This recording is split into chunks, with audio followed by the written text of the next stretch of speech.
Okay, it is 8:35 on August 8th. We're calling the Public Safety Commission meeting to order. And I think first we'll have a roll call. Attendance. Commissioner Cervantes, Commissioner G, Commissioner Ding, Here. Commissioner Watson, Commissioner Ozerov, absent, and Chair Donnelly. Here.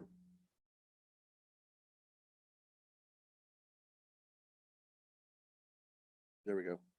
There he is.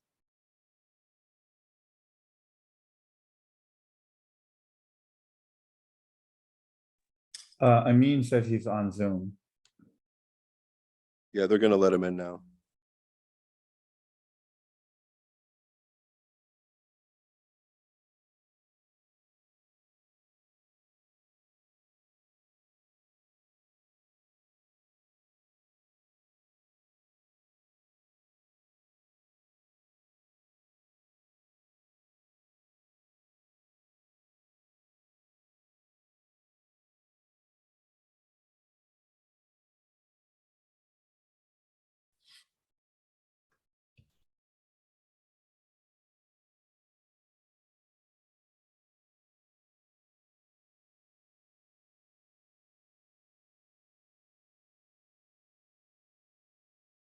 And Commissioner Ozerov. Hi, good morning. I'm here. All right, full house. Councilmember Primith is not with us this morning. So let's just jump into the agenda and first general public comment.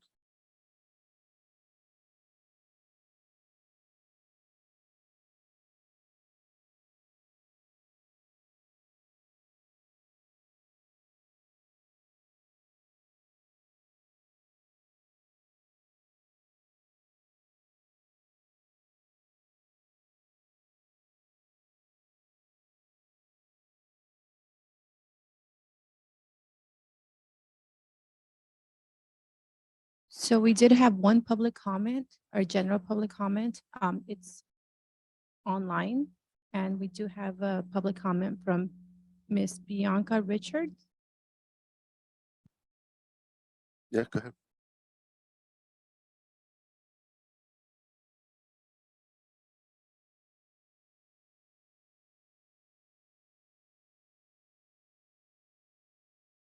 Perfect. Good morning. Thank you for having us for public comment. My name is Bianca Richards, and I live just directly across from the South Pasadena Library. And I just wanted to comment on the arrest incident that happened on Friday at the library. And I just wanted to say, I thought the police officers were very appropriate. They handled the situation just wonderfully. There was quite a few neighbors came out to see what was going on and who knew what was going on. And the officers, especially Officer Eoc, thank you for, he really handled the communications well. He took the time to talk to all of the neighbors. Some of the neighbors wanted to have a walking tour of the library space, and Eoc took the time to do it. And then the other officers, I believe there was about 5 officers, and they all handled themselves wonderfully. There was a lot of physical work that needed to be done after the arrest, some cleanup, and I thought they were very appropriate. And then there was a few public people who might not have known what was going on with the whole situation, and the officers took the time to explain what was going on. And I just wanted to say thank you, and I wanted to bring it up to the public safety. We've been kind of frustrated at the library park, but probably no more frustrated than other people who live near the public libraries. But we really do appreciate that something has happened, and we really do hope that some more supportive resources and services can go out to help some of the unhoused people at the public parks. But I just wanted to, again, give it a nice shout out to the police officers, the public safety people who were there to help. So thank you very much for letting me speak. Thank you. Is there any additional public comment?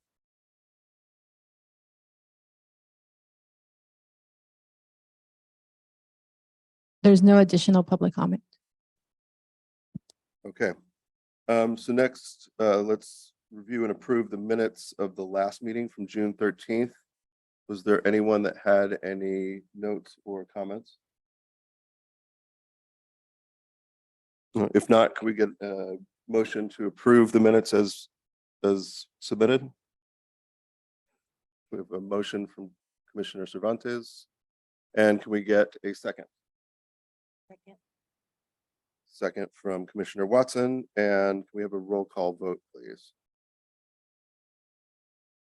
Commissioner Cervantes. Commissioner G. Commissioner Ding. Yes. Commissioner Watson. Yes. Vice Chair Alsera. Yes, although did we have an election for vice chair yet? Yes, Commissioner Watson is now vice chair. Okay, terrific. So I'm a yes. So Commissioner Alsaroff is a yes, And Chair Donnelly. and I am a yes as well.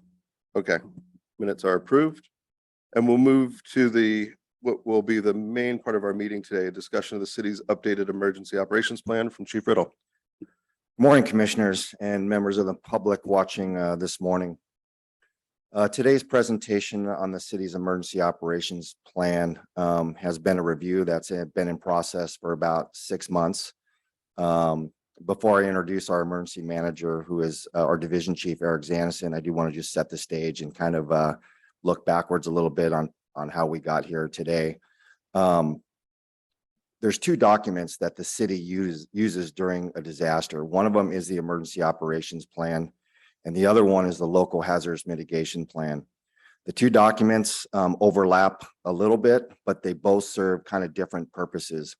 The main purpose of the EOP, the emergency operation plan, is it kind of identifies who does what in the city in terms of city staff, who has what responsibility in the EOC, and what partnerships are pre-established in the community to, help us mitigate and respond to and protect our community during a disaster.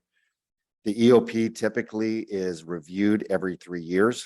It's not mandatory that it's updated, but during those reviews, updates should be made to reflect changes in city staff, different positions being filled, positions being added, deleted from the city. So we have an accurate picture of who's going to be, again, responding into the Emergency Operations Center and what they're going to be doing. Along with the emergency operation plan, there's annexes that are included in that. One of the newer annexes, for example, is the annex referring to heat emergencies and how the city responds to that. There was a good public comment received. It was noted. It was from the chair of the NREC. We will be presenting to the NREC later this month or next month, as soon as we can get on the agenda to discuss the update. And then ultimately, this EOP will be brought to council in October for adoption. So with that, I'll be turning it over to Chief Zanison for a quick PowerPoint presentation, and both of us will be available for questions at the conclusion of that presentation. Thank you. Thank you, Chief, and good morning, members of the commission. Glad to be here. Let's see if we got the working right. Yes, perfect. So there are emergency funding grants that are available, come from FEMA. Part of that was a grant that was delivered to the LA area disaster management area coordinators, which is, there are multiple throughout LA County. The county is divided up into, I believe, 5 or 6 different districts that are disaster management areas. We're in area C. We collaborated with area D and E and created a grant for an EOP update process, a template that was developed. We then utilized that template to, as Chief Riddle stated, update it and get it a little more oriented to our current staffing, our current org chart, and current potential problems within the city during an emergency event, whether it be an earthquake, a wind event, terrorism, whatever it is. So we work to utilize that template to match our city org. Out of that, then I'll come back one little bit is to understand, as Chief Riddle stated, matching the org chart is that within that, you may not be aware of this, and this is an opportunity for Public Safety Commission to understand it, and the public as well, that all staff, all personnel, when brought on as a city employee, are expected to respond back in as disaster service relief workers. So there is that element of we now are all moving into the ability to assist the city during an emergency event. So what is an EOP? As Chief Riddle stated, emergency operations plan, reviewed every couple of years, updated as necessary. It's a document that's used to guide city staff and personnel during the emergency. Again, whether that emergency may be, they then know what their roles are. And you can see the org chart is developed. It shows that the director, who is typically going to be the city manager or the designee, depending on whether the city manager is available. Hopefully the city manager will be here to direct that and then work with council to determine what the priorities and goals are going to be for stabilizing the processes in the city. Obviously, we have a planning process. So this is the plan. Local hazard mitigation plan is also part of that. You're looking at what issues you may have to mitigate prior if you can. Flooding is the big one. And that's the one that FEMA keeps coming back after as a result of floods that have occurred, especially in the middle part of the United States, that they wanted to look for areas to improve where flooding occurs and housing is lost, and then the government has to pay for it. So this is a process for us to evaluate what our hazards are that we can then mitigate. Do we need to move houses out of a flood prone zone, housing away from hillside collapse, that sort of thing. So that's the whole idea of the planning. Next part, obviously, then is we're going to be response. And that's what you're going to see with public works, police and fire after, say, the wind events. If you were here in 97 and 2011, when we had the significant winds and you have all the damage, all the trees that come down, that's the response element. That's the first portion. And then we have a recovery element, and that recovery element then may take years. And you look at what happened after the Northridge earthquake, that took on the order of 25 years that the office was open, or FEMA, to basically work to assist the areas in LA County to recover from the earthquake in Northridge in 94. So point being, there's a long potential recovery process, and this EOP is a part of that. And there's part one, which then talks about all the elements, and then part two, which is our actual job duties. So that is all penciled out as to each person's role and responsibility, so that we're properly tracking every activity that we incur and all of the costs that we incur. We track that. And we actually have done that under COVID. We initiated a process of tracking hours input and then resources deployed and what those costs are, so we can then apply for funding to come back from FEMA or OES. So under the Stafford Act and presidential declaration from George Bush after the terrorist attacks, it's required that we operate using SEMS, NIMS, and these are all terms that may be new, standardized emergency management systems, national incident management systems, and the ICS structure. So that means that we don't create our own language and our own job titles. We all have to work within that ICS structure, similar to what fire does. So there's somebody in charge, and there's a chain of command to make sure that everybody understands who works for who and who's in charge of each area. And then in order to qualify, we have to utilize that. For funding to come to us, we have to make sure that we operate under this structure.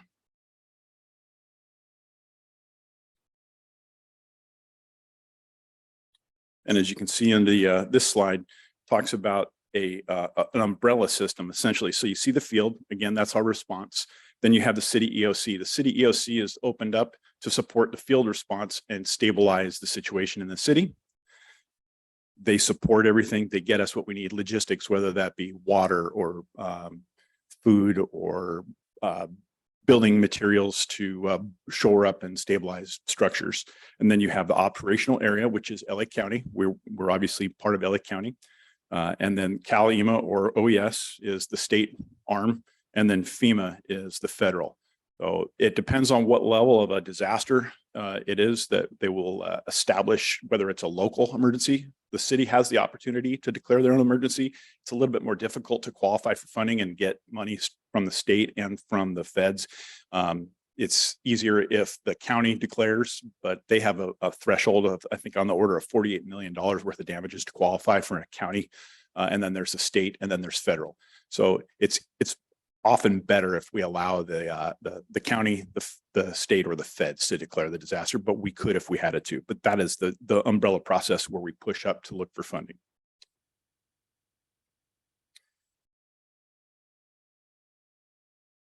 And then what you see here is an essential, what do you want to call a mutual aid response. And you have the emergency services, you have fire and rescue, and you have law enforcement. And you typically see fire and rescue activated when you see our large brush fires.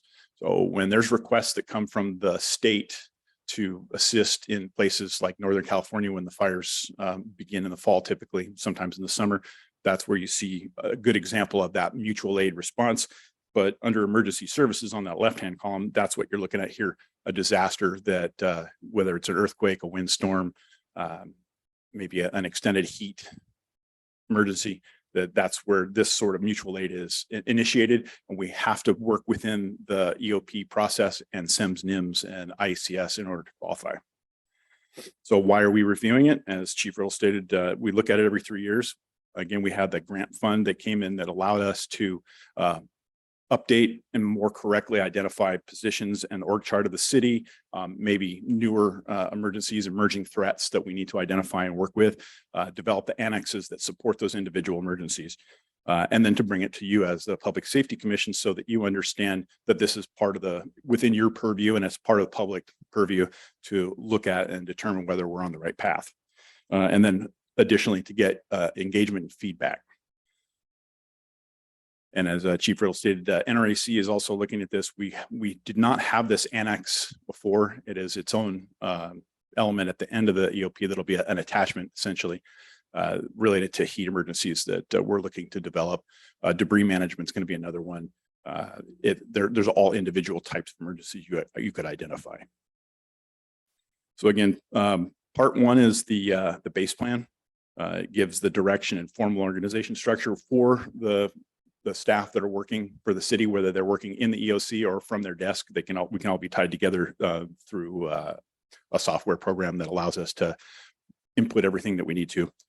And then under the base plan, you also have the disaster authority. Again, Chapter 11 of the municipal code talks about the city manager and the mayor as the council, the disaster council, and they're the ones that direct and approve these sorts of plans.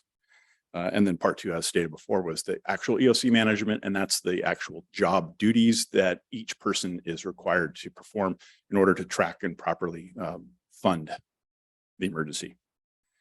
And then again, annexes, working on the debris. Heat is in process. The emergency heat issue, obviously, that's something that is growing more common, where we have significant heat for extended periods and potential for power outages, and how we can best support the citizens during one of those types of emergencies.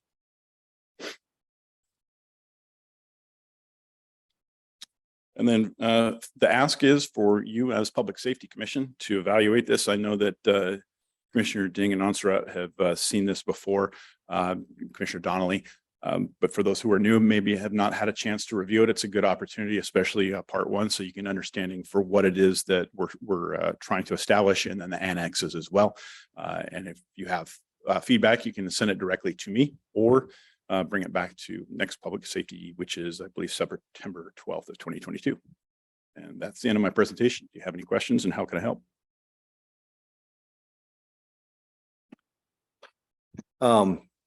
Just to reiterate one comment here, and I know Chief Zanison has stated it, but we want to make sure that everyone is comfortable with the fact that we're asking direction today just to continue to move forward in this. Our goal is to bring it to council in either the first or second meeting in October, but we understand there's a lot of information to review. It's quite a, there's a lot to this document. And so we want to get it right. We want to try and capture everything the first go around. So if there's a need to continue to review it, there's no hard line that we bring it to council. There's no deadline. We're not backed up against a deadline. So we'll probably keep this on the agenda next month for just an ongoing discussion item to bring any updates from what the discussion produces at the NREC and some of the other stakeholders that are engaged in the process. So we don't want anybody to think that they're, pressured into responding too quickly. We want you to take your time, look at the document and bring some feedback to us as you see appropriate.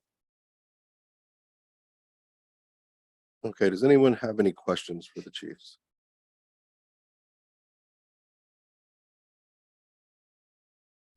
There was a link, it's a fairly large document. I know there was a direct link to it. If need be, I'm sure we can find a way to get a hard copy. Yeah, there is a hard copy for review that's housed in the city clerk's office. Again, because of the size of the document, it's two large binders. But again, as Commissioner Donnelly said, Chair Donnelly, I'm sure we could, accommodate a request. Commissioner Watson, do you have any questions? Jeremy or Amin, do you have any questions for the chiefs? No, I have a couple. As you guys are preparing this update, is there any budgetary or financial impact that you see that would occur outside of looking for reimbursement from FEMA or one of the other agencies? No, and Eric, correct me if I'm wrong, but we are doing the in-house training. We do it in-house. We do it under the time that we're on duty. So it's under our normal job descriptions that we provide this training. So other than little incidentals for printing and things like that, There's no significant no significant impacts, no. Um, And just to add to that, we do budget every year. There's a line item. The line item is actually housed in the fire department's budget. It's the emergency preparedness budget. There's actually two line items but both of them refer to emergency management, and we appropriate $35,000, actually $55,000 each year to emergency preparedness.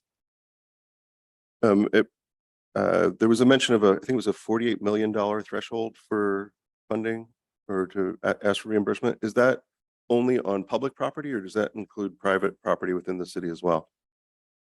No, it is, it's for public, For infrastructure? individual, if I recall correctly, the damage to individual residences, et cetera, and individual structures would be on their insurance and the individual. But the 48 million was the threshold. I can't remember if it was county or state, but to qualify for public places. So, Okay, so streets, roads, infrastructure. So a resident with a damaged house would have to file their own claim, that sort of thing? Yes, that's the starting point. And then if they didn't match that, then there's assistance, and then local assistance centers would be set up, and then there would be opportunities to find additional funding for the individuals. Okay. Are there any further questions? I guess I just have one question I was just wondering, at the same time that you're doing this, I would imagine you're constantly upgrading like the equipment that's needed in case of emergency or the supplies. Are you doing that at the same time that you're doing this, or? That's an ongoing process. Obviously, there's perishable supplies that we'll have to re-up as they expire. We do maintain certain levels of basic supplies, but there is only so much storage that we can maintain. And we would not be able to say have potable drinking water available to every individual in the city after a significant earthquake. We would be relying on vendors to resupply, go purchase and bring in what we would need, because the cost is exorbitant in order to maintain those perishable items for an extended period. Just to add to that, and you bring up a good point that, the EOP, Local Hazard Mitigation Plan, those are tools that we use.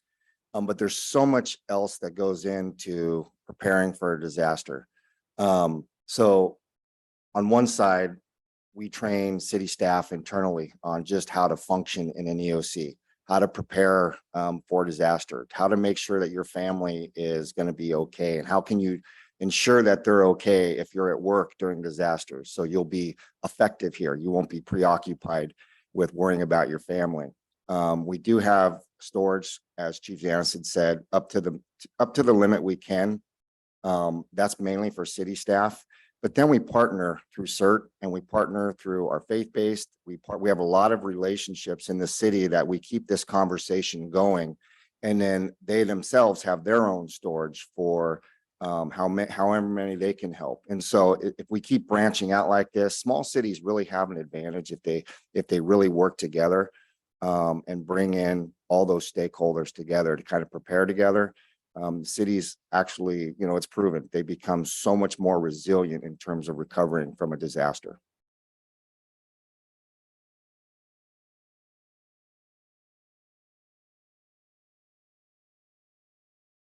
You mentioned CERT, and I know that from time to time, the questions arise about the role that CERT would play if there was some sort of incident. Is that included in the EOP as in a formalized way, or is that just a grassroots ad hoc team that you would rely on to respond? So we've been discussing on how we can at least incorporate certain opportunities in the plan, utilizing CERT, utilizing Neighborhood Watch. To the extent that we can use them, that's still an ongoing kind of moving target. And again, I want to be careful that we don't keep blaming everything on the pandemic, but we had a lot of momentum going into 2019 in terms of building our CERT program. The pandemic hit, everyone kind of took a step back. We're just now getting back into the training. So even though we've trained well over 400 citizens in the skill set, the formation of an actual team still hasn't happened yet and still remains something that we, would like to do eventually. And then the individuals who are very interested in pursuing that additional responsibility and getting on a formalized team, the interest is kind of backed off a little bit, but we still see the added effectiveness of training. Even if it's training and releasing CERT members, at least they have this skill set. They're in their community, in their neighborhood. But I think ultimately the final EOP will have, as the public comment mentioned today as well, kind of incorporating language in there that identifies Neighborhood Watch and CERT as opportunities to utilize during a disaster. Okay, thanks, Chief. If there's no further questions, I think we will move forward. As noted, we did receive public comments that will be noted, and they are received. Thank you both. We'll see you in September. Okay, thank you. Councilmember Primuth is not with us today, so we'll move straight to staff liaison communications. Also, Chief, 1 second. Commissioner G is left, but she's going to come on Zoom on her phone. You'd keep an eye out for her. Okay, thanks. Sorry, Chief. Go ahead. Oh, yeah, I not a am problem. here. I'm here. Hi, Beth. Just a couple of quick updates for fire. I noted last time that our goal is to maintain full staffing at all times. With projected vacancies coming up, we have just recently flown 2 flyers. So we have 2 active recruitments going, both of those recruitments for firefighter paramedic. One's a lateral. So we're seeking lateral firefighter paramedics from throughout the state. Actually, there's no requirement that you have to be a firefighter in California. Certain things need to happen though to get certified to operate in LA County. And then we have an entry level as well on a parallel track. So we'll be accepting applications for about a month and hopefully finish the recruitment here in about a month and a half, 2 months, and be ready for some projected vacancies that'll be coming up. Along with those recruitments, we have an internal recruitment that's currently being flown as well for engineer. And I think the last time I reported, we just completed a captain's exam. So we are in a good position to continue on with projected vacancies. And, we're confident that we'll maintain solid staffing, full staffing for quite some time. And then the only other is just we're gearing up for a very busy brush season. I reported last time that projections are that it's going to be, well, we've already seen it. the state is extremely dry right now. Conditions in Northern California, like we haven't seen this time of year. Typically, those are conditions we see in late in the year where we've had Santa Ana winds blowing and you know, the relative humidity has dropped to really dry out the fuel. The fuel moistures throughout the state are extremely low. Even in LA County, which is early for us. So we're just gearing up for a very, very busy brush season. I'm always happy to report that we work, you know, our citizens always do an outstanding job clearing their vegetation. The city has just completed their first round of clearing city-owned vacant land. And so, you know, but that's an everyday evaluation of the brush and working with our citizens and you know, they're good. We just ask that as our community sees things, please reach out to the non-business line, let us know. It may already be on our radar, but if not, we'll certainly get our inspector out there, take a look on it, take a look at it. If it needs to be cleared, we'll make sure that it gets cleared. So other than that, those are the only two updates I have, unless there's any further questions for fire. I have a question. I'm just wondering, I know last week we had an electrical outage over by Mission Street and we've been having them more often lately. And what is the fire department's role in those? Because you had mentioned it earlier, the EOC. Is it only the emergency role or what's? So typically, I mean, I guess from a response perspective, it depends what caused the power outage. Some power outages are caused by, you know, something that occurred in Alhambra, Monterey Park, and it just happens to hit the transmission lines and it affects South Pasadena. Now, if it's something that happened in South Pasadena, like I think you're referring to one recently over the weekend.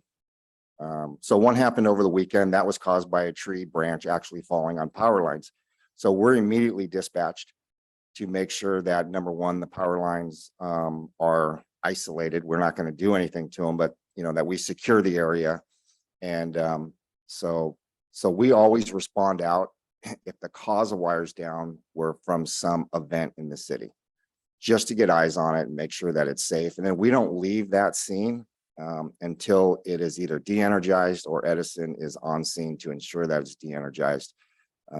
You know, so we work closely with Edison on that. But our role basically is until the immediate hazard is mitigated, we'll stay on scene. Thank you. Mhm. Amin, Jeremy, do you have any questions for the chief? No, I don't. Okay, thank you.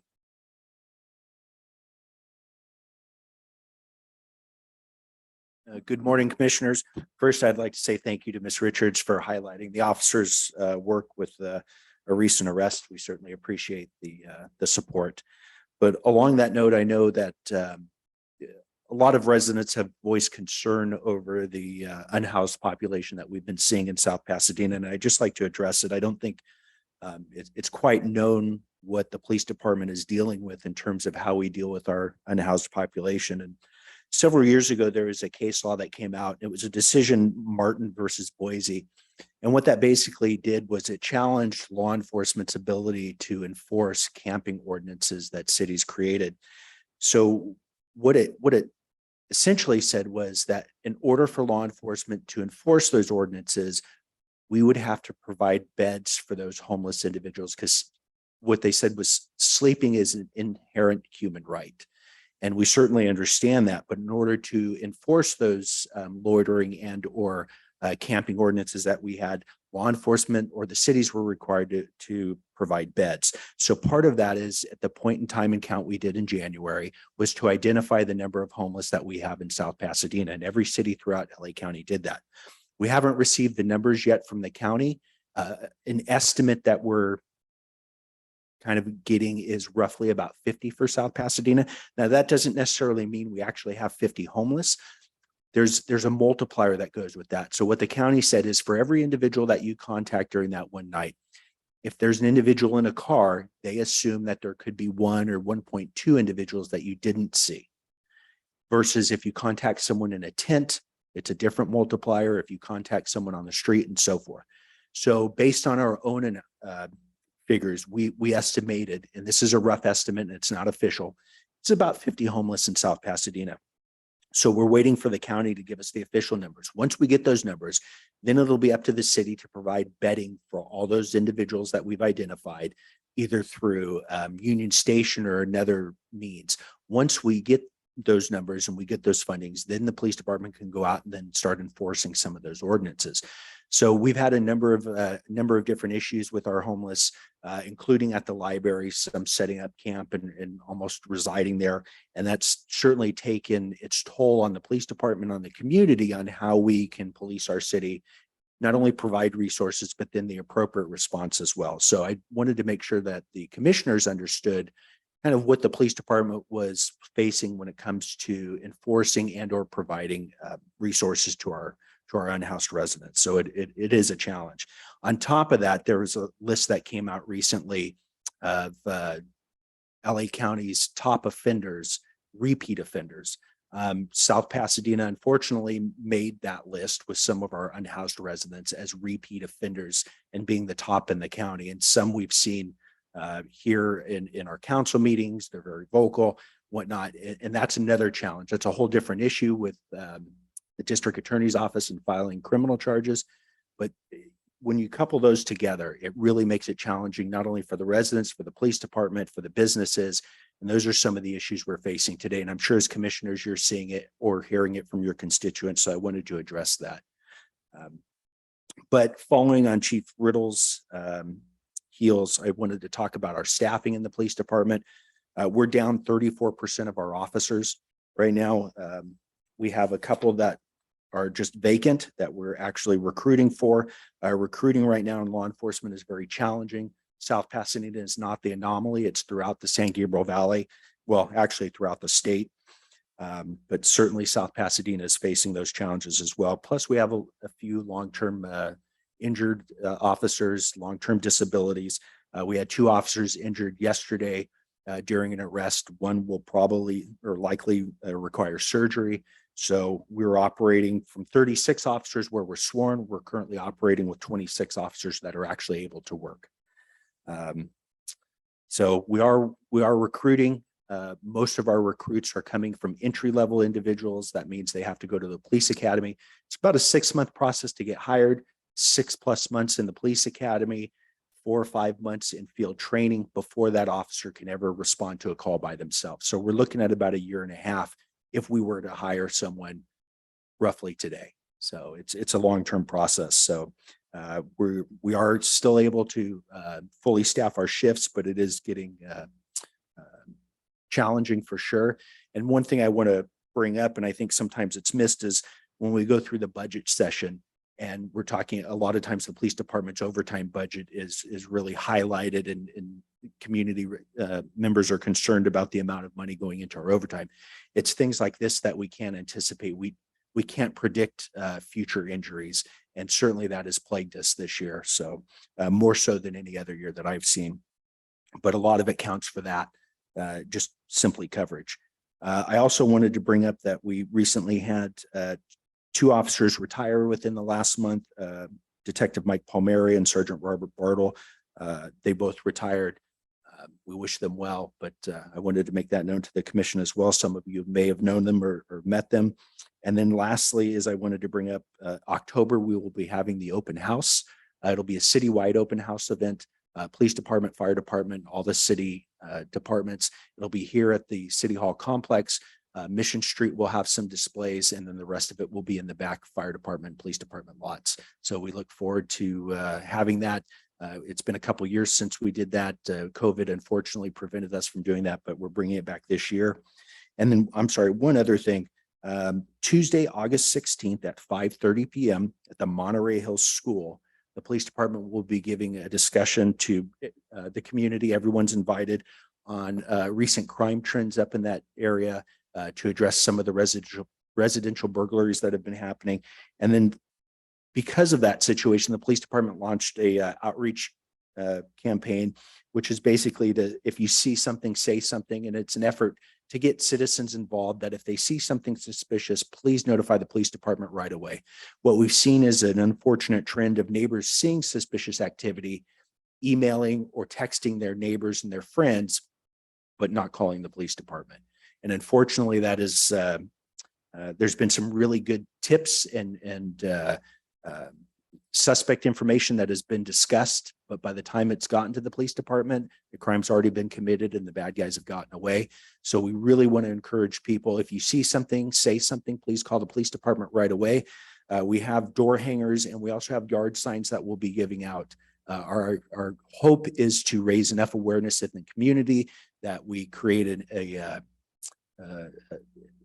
more of a preemptive strike, I guess, if you will, against our criminal element to discourage them from coming into our community because they're going to see and know that our community is connected. So that is all I have, unless there are any other questions. Yes, sir.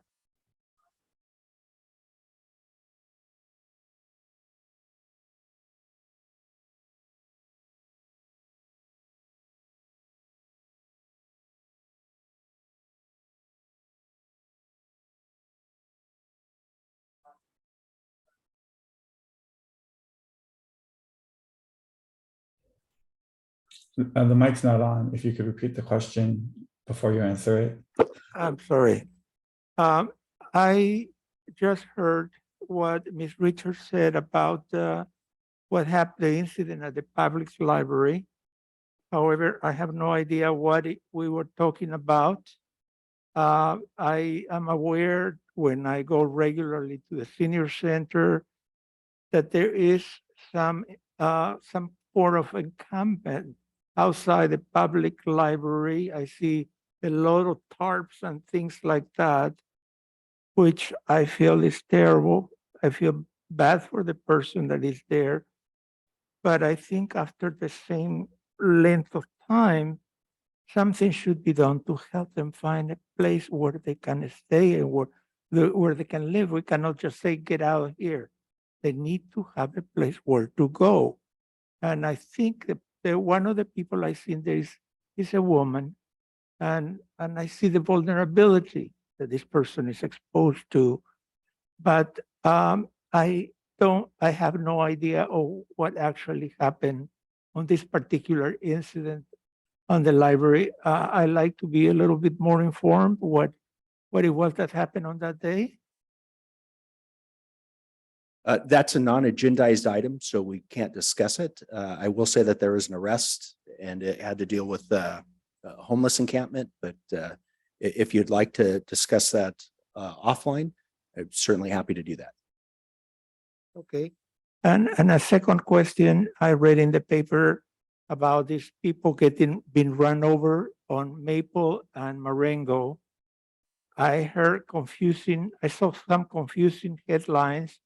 One stating that there was a hit and run, and the one for certain was that someone died, and the family wrote a piece about how this person was actually taking care of someone who was disabled, which is a total tragedy. But all in all, I really don't know what happened. I like to know, as a member of the public safety, I like to know some facts instead of reading some misleading things from a newspaper. Absolutely. Well, first I'll tell you that the paper is writing a correction. It was not a hit and run. As far as the circumstances go, again, it's a non-agendized item, so I don't want to get into too much discussion on that, but I believe that there is a press release that went out to the commissioners. Does any of the commissioners recall receiving that? Yeah, we got the press release, but I also would like to at least know a little bit more about what happened at the library. Also, if we could get an update officially or online or offline, I would appreciate that. We can certainly agendize it for an update for the next meeting. I'd like to ask a request here, since we are the Public Safety Commission, and in my case, I didn't know that we were supposed to agendize something, but if this is happening, and I feel that both items are very important. They're very important for us to know, as well as for whoever is involved in this. I don't think we should wait and make this something that, it should be pushed back to be agendized for the next time. I'm sorry, but by then it will be all news. That's just not right. Understood, sir, but the rules with the Brown Act and following a public meeting, anytime there's an item that is to be discussed, it has to be agendized. So we're happy to provide you some updates offline so that you're aware of it. We just can't discuss it in an open forum with all the commissioners. Any additional questions for the chief? Yeah, I had a question. I was under the impression that after our last month's meeting, that school safety was going to be on this month's agenda. I just wanted to get an update on where we stood with that. We do plan, we're aware of the update. We do plan on bringing it back at a future time. We're unable to do it this week. As I mentioned, our staffing levels low, and we had some other commitments that required our attention that was directed from council. So not lost on us. We certainly plan on bringing that back. My guess is on the next agenda. Okay. I mean, school's starting on Thursday, so it is time sensitive, I would say. Understood. Commissioner G, do you have your hand raised on Zoom? Are you still with us? Okay. Commissioner Watson, do you have a question? No, no questions. I have a quick question, Chief. You mentioned that you're down about 36% in terms of police staffing. Is there any point, if you did unfortunately have more injuries or a wave of COVID hit the department or something, that you would need to, what happens? Do you rely on mutual aid, or how does the police department continue to function? If it became a point that we could not staff the police department, then yes, we'd reach out to our neighboring agencies and request mutual aid. Okay. So we would always have someone available. I don't foresee us getting to that level, but certainly we're making a strong effort to recruit and to bring our levels back up to full staff, which I would fully anticipate, at least on the books. As I mentioned, most of those staff will still need to go to the police academy. That's 6 months. So I would anticipate that we'll have a majority of those positions filled and individuals in the academy by December. Okay, great. Anything else for the chief? Nope. Thank you. Let's move on to Commissioner Communications. I'll start with Vice Chair Watson. No communications at this time. Okay. Commissioner G. I have no communication at this time, but I will be stepping away from the meeting now. I enjoyed hearing all the reports, and I'll be looking at that EOP. It's easier for me in hard copy, so I'll head over to the city clerk's office. Great. Thank you. Thank you. Commissioner Ding. My only comment was the PSC website needs to be updated with our new commissioners and new chair and vice chair. Yeah, thank you. Commissioner Al-Saraf. Nothing to report today. Hope everybody's had a great summer. Thank you. Commissioner Cervantes. No additional comments. I don't have anything else to add either. I'd like to thank all of you for attending today, and we will adjourn at 9:23.